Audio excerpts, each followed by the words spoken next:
Ed here with the Digital Digest, and today I wanted to share a quick update on my experience with the HP Spectre X360 14T 2-in-1.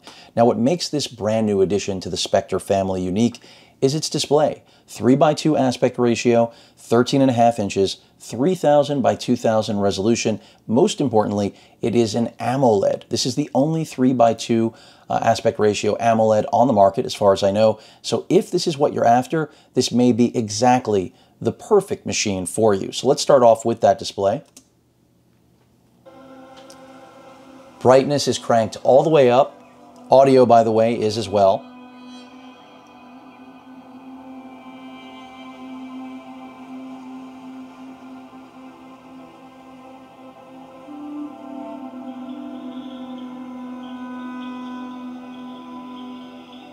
And what you've already noticed is that it doesn't go full screen, and that's because this is 4K video, and again, we have a 3000 by 2000 3:2 aspect ratio, not a 16:9, so we do have letterboxing occurring at the top and bottom.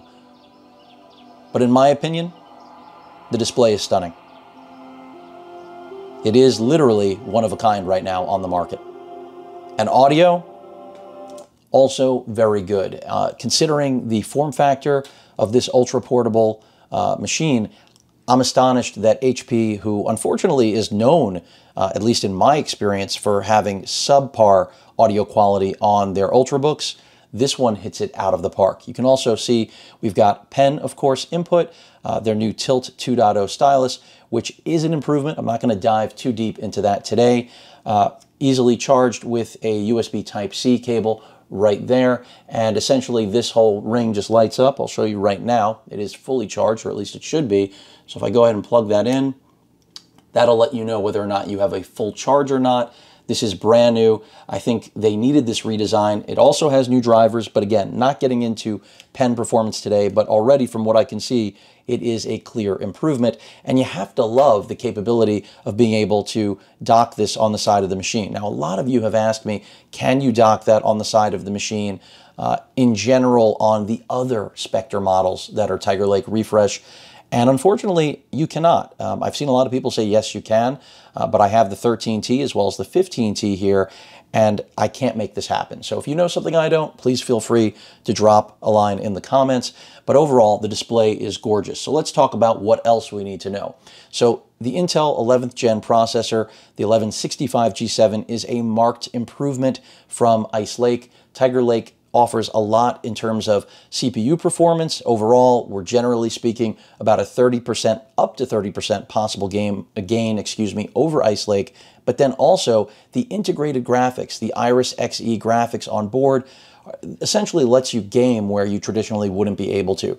Now, I've spoken about this on other Tiger Lake machines, the Lenovo 9i, 14-inch, which is also a gorgeous machine, and arguably, these are my two favorites right now. Not that I've forgotten about the 13T. It still has a special place in my heart because of its form factor.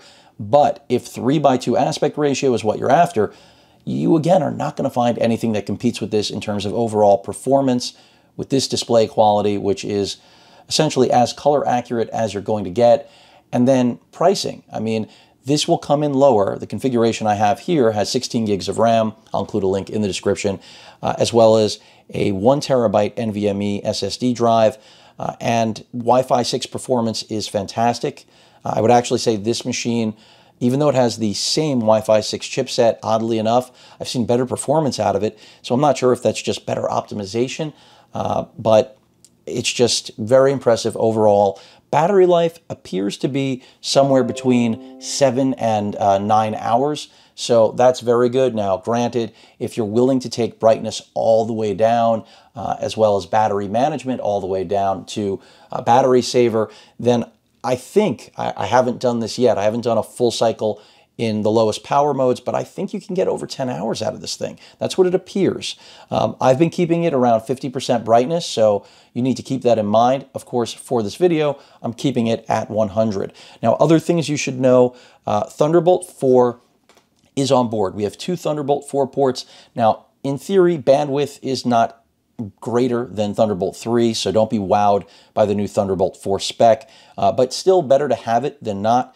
We have a new and improved trackpad. I shouldn't really say new and improved, because the reality is that this is a brand new offering. So while the keyboard emulates the 13T, I won't say the 15T, it is its own device. I mean, because the power button is actually on the keyboard deck, where traditionally it would be right here. Also, the fingerprint scanner is also on the keyboard deck, something that, or rather on the deck where the keyboard is located rather than on the palm rest, which is traditionally where it is on these machines. And that is, again, a change up from what we've come to expect in the Spectre lineup. Now, the speaker grille right here does resemble the same offering you're probably accustomed to with the 15T lineup, both before and after the refresh. This is something that didn't change. Now, I'm not a huge fan of the way it looks, but as I've mentioned, when it comes to performance, it's been fantastic. And the fact that you can game, you can see some of the games that I have installed, Call of Duty, World War II, as well as Rust. I have 3D Mark on there for a little benchmarking that I've run it through. The fact of the matter is that HD gaming is a possibility with this machine, which is insane when you think about its weight class, form factor, and again, price point, because you're looking at, for this build, depending on whether you go with the it's not 4K, but the 3000 by 2000 AMOLED or a full HD IPS panel, that's going to be your real variation in price, processor, of course, as well. You don't have to go with the 1165 G7, but I consider this a value. I mean, the model sold at Best Buy, I think, is $16.99. That's less than my 13T Ice Lake 4K AMOLED model was priced at last year. And this has, of course, better specifications, better overall performance, better battery life.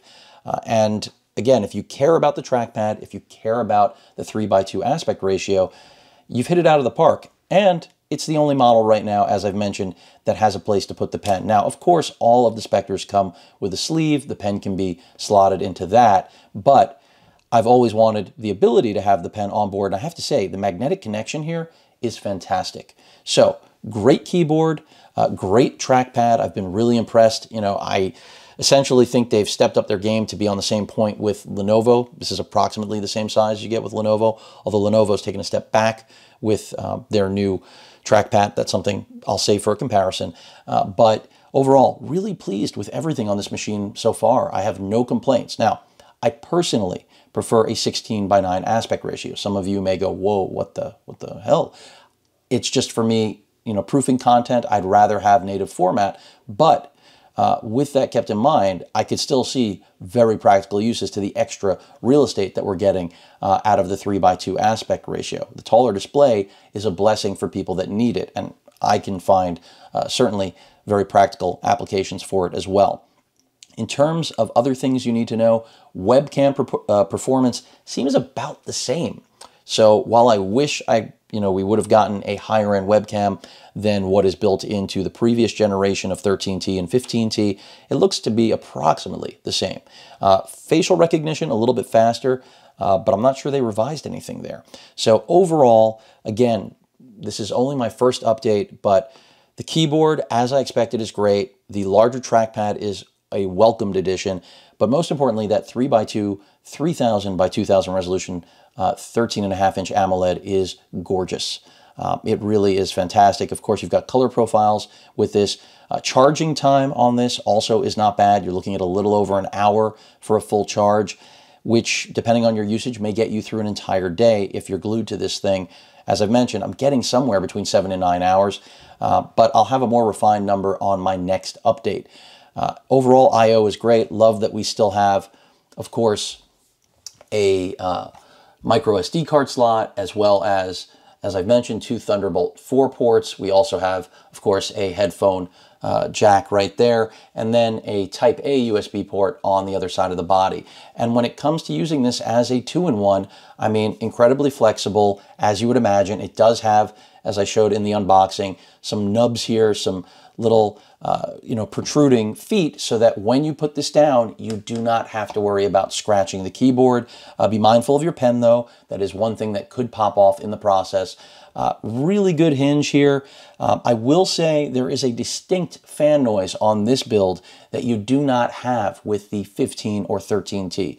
Another thing that I'll probably, if able to demonstrate, show you when I do a side-by-side comparison, but I have noticed for whatever they did differently in terms of internal engineering, the fans do sound interestingly different than what you have come to already experience and expect from the Spectre lineup. But the good news here is HP has made a winner, and usually on Gen 1 of a brand new offering, that's a crapshoot. And I have to say, I wasn't necessarily drawn to the 3:2 aspect ratio, but it is growing on me, and that's why I can tell you, even in this update, this machine is an easy one to recommend. Again, light gaming, this is not a gaming laptop, it's an Ultrabook.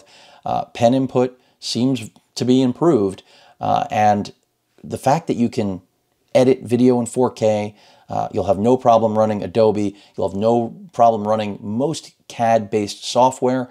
This is a do-it-all. Now, it's not a desktop replacement, of course. I mean, look at the size of it. To give you perspective, I will just bring over quickly the 15T brethren.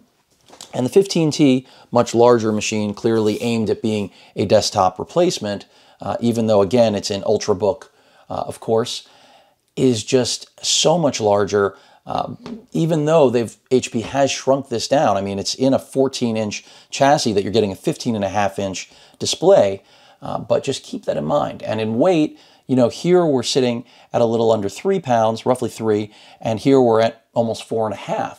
So there's a really big difference, even though you might not think so. And when it comes to pricing, they're very similar. So I think clearly this should appeal to those of you that are interested. By the way, the color is Poseidon Blue. For those of you that are wondering, I didn't mention that at the top. That's a $10 additional configuration cost, but well worth it if you care about having a customized color like this. Silver is free, and then the black color here, which is really more of a rose gold brownish, is also $10 additional configuration when building your system. So keep that in mind. But again, really enjoying using this brand new 14T, and kudos to HP for actually making a fantastic addition to the lineup. This is only my first update. More will come, but so far, everything about Tiger Lake seems to come to life in this.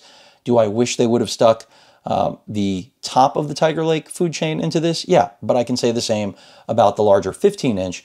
The 1185 as opposed to 1165 would have been nice to see in here, but if that's its only shortcoming so far, this machine is a gem, and I'm not trying to be cute. Any questions or comments, please feel free to post them. Hit that like button, and as usual, please feel free to subscribe, and please stay safe. Later.